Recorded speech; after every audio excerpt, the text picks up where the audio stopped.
In the beginning was the Word, and the Word was with God, and the Word was God. In him was life, and that life was the light of all mankind. The light shines in the darkness, and the darkness has not overcome it.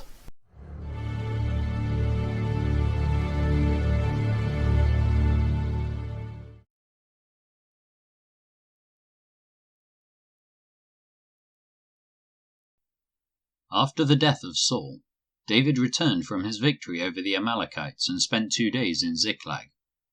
On the 3rd day a man arrived from Saul's army camp. He had torn his clothes and put dirt on his head to show that he was in mourning. He fell to the ground before David in deep respect. "Where have you come from?" David asked. "I escaped from the Israelite camp," the man replied. "What happened?" David demanded. "Tell me how the battle went." The man replied, "Our entire army fled from the battle.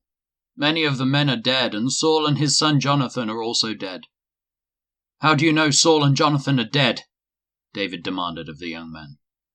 The man answered, "I happened to be on Mount Gilboa, and there was Saul leaning on his spear with the enemy chariots and charioteers closing in on him. When he turned and saw me, he cried out for me to come to him. 'How can I help?' I asked him. He responded, 'Who are you?' 'I'm an Amalekite,' I told him. Then he begged me, 'Come over here and put me out of my misery, for I am in terrible pain and want to die.' So I killed him," the Amalekite told David, "for I knew he couldn't live. Then I took his crown and his armband, and I have brought them here to you, my lord." David and his men tore their clothes in sorrow when they heard the news. They mourned and wept and fasted all day for Saul and his son Jonathan, and for the Lord's army and the nation of Israel, because they had died by the sword that day. Then David said to the young man who had brought the news, "Where are you from?" And he replied, "I am a foreigner, an Amalekite who lives in your land." "Why were you not afraid to kill the Lord's anointed one?" David asked. Then David said to one of his men, "Kill him." So the man thrust his sword into the Amalekite and killed him. "You have condemned yourself," David said, "for you yourself confess that you killed the Lord's anointed one." Then David composed a funeral song for Saul and Jonathan, and he commanded that it be taught to the people of Judah. It is known as the Song of the Bow, and it is recorded in the book of Jashar. "Your pride and joy, O Israel, lies dead on the hills.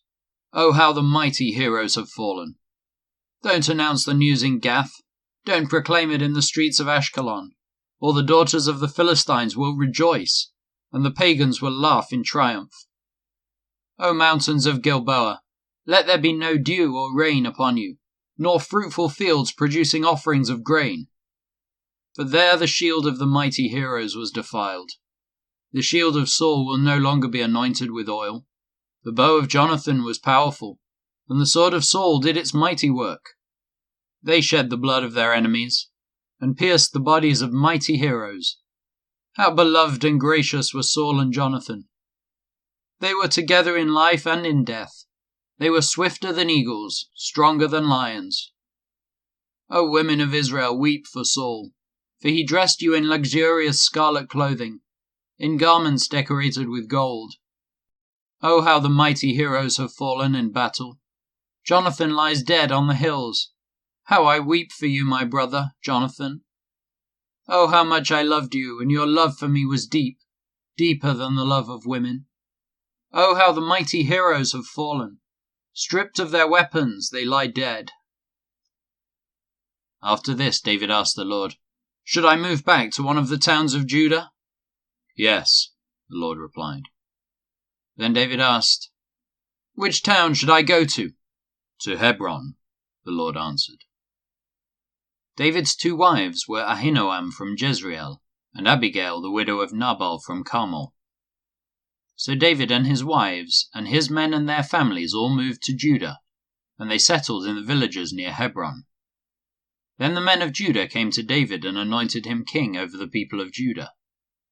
When David heard that the men of Jabesh-Gilead had buried Saul, he sent them this message: "May the Lord bless you for being so loyal to your master Saul, and giving him a decent burial. May the Lord be loyal to you in return, and reward you with his unfailing love. And I too will reward you for what you have done. Now that Saul is dead, I ask you to be strong and loyal subjects like the people of Judah, who have anointed me as their new king." But Abner, son of Ner, the commander of Saul's army, had already gone to Mahanaim with Saul's son Ishbosheth. There he proclaimed Ishbosheth king over Gilead, Jezreel, Ephraim, Benjamin, the land of the Asherites, and all the rest of Israel. Ishbosheth, Saul's son, was 40 years old when he became king, and he ruled from Mahanaim for 2 years. Meanwhile, the people of Judah remained loyal to David. David made Hebron his capital, and he ruled as king of Judah for 7.5 years.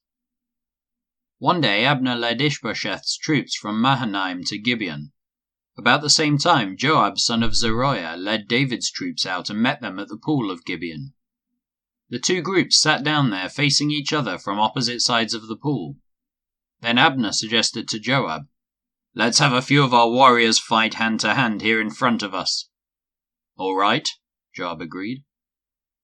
So 12 men were chosen to fight from each side, 12 men of Benjamin representing Ishbosheth, son of Saul, and 12 representing David.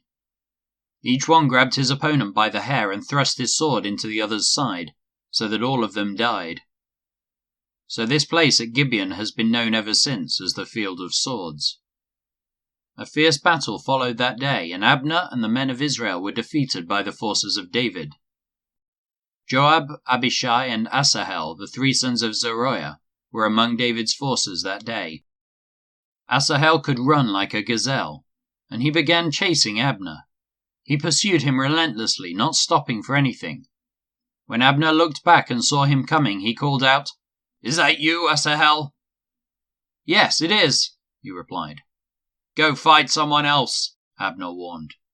"Take on one of the younger men and strip him of his weapons." But Asahel kept right on chasing Abner. Again Abner shouted to him, "Get away from here. I don't want to kill you. How could I ever face your brother Joab again?" But Asahel refused to turn back. So Abner thrust the butt of his spear through Asahel's stomach, and the spear came out through his back. He stumbled to the ground and died there. And everyone who came by that spot stopped and stood still when they saw Asahel lying there. When Joab and Abishai found out what had happened, they set out after Abner. The sun was just going down as they arrived at the hill of Ammah, near Giah, along the road to the wilderness of Gibeon. Abner's troops from the tribe of Benjamin regrouped there at the top of the hill to take a stand. Abner shouted down to Joab, "Must we always be killing each other? Don't you realize that bitterness is the only result? When will you call off your men from chasing their Israelite brothers?" Then Joab said, "God only knows what would have happened if you hadn't spoken, for we would have chased you all night if necessary." So Joab blew the ram's horn, and his men stopped chasing the troops of Israel. All that night Abner and his men retreated through the Jordan Valley. They crossed the Jordan River, traveling all through the morning, and didn't stop until they arrived at Mahanaim. Meanwhile Joab and his men also returned home. When Joab counted his casualties, he discovered that only 19 men were missing, in addition to Asahel, but 360 of Abner's men had been killed, all from the tribe of Benjamin. Joab and his men took Asahel's body to Bethlehem and buried him there in his father's tomb. Then they travelled all night and reached Hebron at daybreak. That was the beginning of a long war between those who were loyal to Saul and those loyal to David. As time passed, David became stronger and stronger, while Saul's dynasty became weaker and weaker. These are the sons who were born to David in Hebron. The oldest was Amnon, whose mother was Ahinoam from Jezreel. The second was Daniel, whose mother was Abigail, the widow of Nabal from Carmel. The third was Absalom, whose mother was Maacah, the daughter of Talmai, king of Geshur. The fourth was Adonijah, whose mother was Haggith. The fifth was Shephatiah, whose mother was Abital. The sixth was Ithream, whose mother was Eglah, David's wife. These sons were all born to David in Hebron. As the war between the house of Saul and the house of David went on, Abner became a powerful leader among those loyal to Saul. One day Ishbosheth, Saul's son, accused Abner of sleeping with one of his father's concubines, a woman named Rizpah, daughter of Aiah. Abner was furious. "Am I some Judean dog to be kicked around like this?" he shouted. "After all I have done for your father Saul and his family and friends by not handing you over to David, is this my reward? That you find fault with me about this woman? May God strike me and even kill me if I don't do everything I can to help David get what the Lord has promised him. I'm going to take Saul's kingdom and give it to David. I will establish the throne of David over Israel as well as Judah, all the way from Dan in the north to Beersheba in the south." Ishbosheth didn't dare say another word, because he was afraid of what Abner might do. Then Abner sent messengers to David, saying, "Doesn't the entire land belong to you? Make a solemn pact with me, and I will help turn over all of Israel to you." "All right," David replied, "but I will not negotiate with you unless you bring back my wife Michal, Saul's daughter, when you come." David then sent this message to Ishbosheth, Saul's son: "Give me back my wife Michal, for I bought her with the lives of 100 Philistines." So Ishbosheth took Michal away from her husband Palti, son of Laish. Palti followed along behind her as far as Bahurim, weeping as he went. Then Abner told him, "Go back home." So Palti returned. Meanwhile, Abner had consulted with the elders of Israel. "For some time now," he told them, "you have wanted to make David your king. Now is the time, for the Lord has said, 'I have chosen David to save my people Israel from the hands of the Philistines, and from all their other enemies.'" Abner also spoke with the men of Benjamin. Then he went to Hebron to tell David that all the people of Israel and Benjamin had agreed to support him. When Abner and his 20 men came to Hebron, David entertained them with a great feast. Then Abner said to David, "Let me go and call an assembly of all Israel to support my lord the king. They will make a covenant with you to make you their king, and you will rule over everything your heart desires." So David sent Abner safely on his way. But just after David had sent Abner away in safety, Joab and some of David's troops returned from a raid, bringing much plunder with them. When Joab arrived, he was told that Abner had just been there visiting the king, and had been sent away in safety. Joab rushed to the king and demanded, "What have you done? What do you mean by letting Abner get away? You know perfectly well that he came to spy on you, and find out everything you're doing." Joab then left David and sent messengers to catch up with Abner, asking him to return. They found him at the well of Sirah, and brought him back, though David knew nothing about it. When Abner arrived back at Hebron, Joab took him aside at the gateway as if to speak with him privately, but then he stabbed Abner in the stomach, and killed him in revenge for killing his brother Asahel. When David heard about it, he declared, "I vow by the Lord that I and my kingdom are forever innocent of this crime against Abner, son of Ner. Joab and his family are the guilty ones. May the family of Joab be cursed in every generation with a man who has open sores or leprosy, or who walks on crutches, or dies by the sword or begs for food." So Joab and his brother Abishai killed Abner, because Abner had killed their brother Asahel at the battle of Gibeon. Then David said to Joab and all those who were with him, "Tear your clothes and put on burlap, mourn for Abner." And King David himself walked behind the procession to the grave. They buried Abner in Hebron, and the king and all the people wept at his graveside. Then the king sang this funeral song for Abner. "Should Abner have died as fools die? Your hands were not bound, your feet were not chained. No, you were murdered, the victim of a wicked plot." All the people wept again for Abner. David had refused to eat anything on the day of the funeral, and now everyone begged him to eat. But David made a vow, saying, "May God strike me and even kill me if I eat anything before sundown."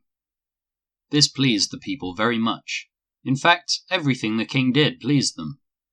So everyone in Judah and all Israel understood that David was not responsible for Abner's murder. Then King David said to his officials, "Don't you realize that a great commander has fallen today in Israel? And even though I am the anointed king, these two sons of Zeruiah, Joab and Abishai, are too strong for me to control. So may the Lord repay these evil men for their evil deeds." When Ishbosheth, Saul's son, heard about Abner's death at Hebron, he lost all courage, and all Israel became paralyzed with fear.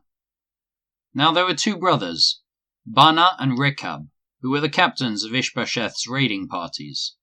They were sons of Rimmon, a member of the tribe of Benjamin who lived in Beeroth. The town of Beeroth is now part of Benjamin's territory, because the original people of Beeroth fled to Gittaim, where they still live as foreigners. Saul's son Jonathan had a son named Mephibosheth, who was crippled as a child. He was 5 years old when the report came from Jezreel that Saul and Jonathan had been killed in battle. When the child's nurse heard the news, she picked him up and fled. But as she hurried away, she dropped him, and he became crippled. One day Rechab and Baanah, the sons of Rimmon from Beeroth, went to Ishbosheth's house around noon as he was taking his midday rest. The doorkeeper, who had been sifting wheat, became drowsy and fell asleep. So Rechab and Baanah slipped past her. They went into the house and found Ishbosheth sleeping on his bed. They struck and killed him and cut off his head. Then, taking his head with them, they fled across the Jordan Valley through the night. When they arrived at Hebron, they presented Ishbosheth's head to David. "Look," they exclaimed to the king, "here is the head of Ishbosheth, the son of your enemy Saul, who tried to kill you. Today the Lord has given my lord the king revenge on Saul and his entire family." But David said to Rechab and Baanah, "The Lord, who saves me from all my enemies, is my witness. Someone once told me, 'Saul is dead,' thinking he was bringing me good news. But I seized him and killed him at Ziklag. That's the reward I gave him for his news. How much more should I reward evil men, who have killed an innocent man in his own house and on his own bed? Shouldn't I hold you responsible for his blood and rid the earth of you?" So David ordered his young men to kill them, and they did. They cut off their hands and feet and hung their bodies beside the pool in Hebron. Then they took Ishbosheth's head and buried it in Abner's tomb in Hebron.